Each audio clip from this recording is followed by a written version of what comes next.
एक बार एक बड़े से हॉल में बहुत सारे लोग बैठे थे। वहां पर दुनिया का एक बहुत ही बड़ा स्पीकर आने वाला था और सब लोग उनकी बातें सुनने के लिए वहां पर आए थे। लगभग 10 मिनट के बाद वह स्पीकर स्टेज पर आ जाता है और वह बोलता है कि अगर आपने मेरी बात ठीक से सुन ली और समझ ली तो आपकी जिंदगी पूरी तरह से बदल जाएगी। उसके बाद वह अपनी जेब से एक बिल्कुल नया चमकता हुआ 500 रुपए का नोट निकालता है और उसको ऊपर करके सबसे पूछता है कि ये नोट आप में से किसको चाहिए। ये सुनते ही सब लोग अपने अपने हाथ ऊपर कर देते हैं। वह स्पीकर बोलता है कि ये नोट मैं आप में से किसी एक को दूंगा, लेकिन इसके लिए आपको थोड़ा वेट करना होगा।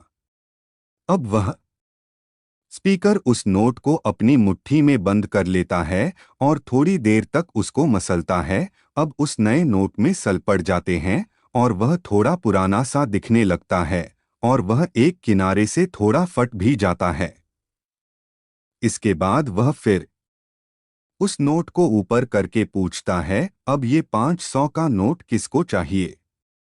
इस बार भी सभी लोग अपने हाथ ऊपर कर देते हैं। तब स्पीकर ने उस नोट को जमीन पर गिरा दिया और उस नोट पर 3 से 4 बार पैर रख दिया। इससे नोट और भी पुराना हो गया और उस पर थोड़ी मिट्टी भी लग गई थी।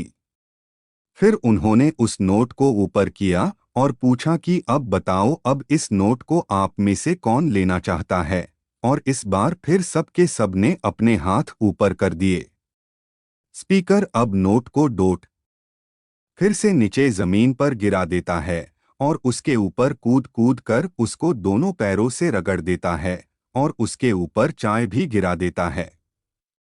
अब नोट इतना गंदा हो जाता है कि उसको पहचानना भी मुश्किल होता है। कोई भी उस नोट को देखता तो यही बोलता कि अब ये सिर्फ एक गंदा कागज का टुकड़ा है, अब यह बेकार है, इस दुनिया में इसकी कोई वैल्यू नहीं है। स्पीकर ने एक बार फिर उस नोट को उठाया और ऊपर करके सबसे पूछा, अब इस नोट को कौन लेना चाहता है। और इस बार भी सबके सब ने अपने हाथ ऊपर कर दिए। कितना भी गंदा पुराना मिट्टी में सना हुआ चाय का दाग लगा हुआ हो, लेकिन अभी भी वह 500 रुपए का नोट ही था। जिंदगी कई बार बड़े बड़े झटके देती है। आप एग्जाम में फेल हो जाते हो या जॉब के इंटरव्यू के बाद आपका सिलेक्शन नहीं होता।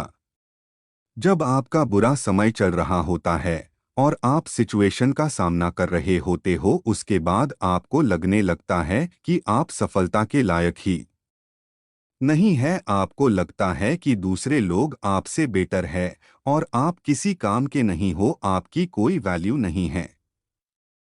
हमेशा याद रखो, इससे कोई फर्क नहीं पड़ता कि आपने कितनी बार सिचुएशन का सामना किया है, आप जिंदगी में कितनी बार फेल हुए हो, आपकी वैल्यू हमेशा वही रहेगी जो पहले थी। आपके पास कुछ खास है जो दूसरों के पास नहीं है और ये कोई भी आपसे छीन नहीं सकता। अब तक सक्सेस नहीं मिलने से आपकी वैल्यू कम नहीं हुई है।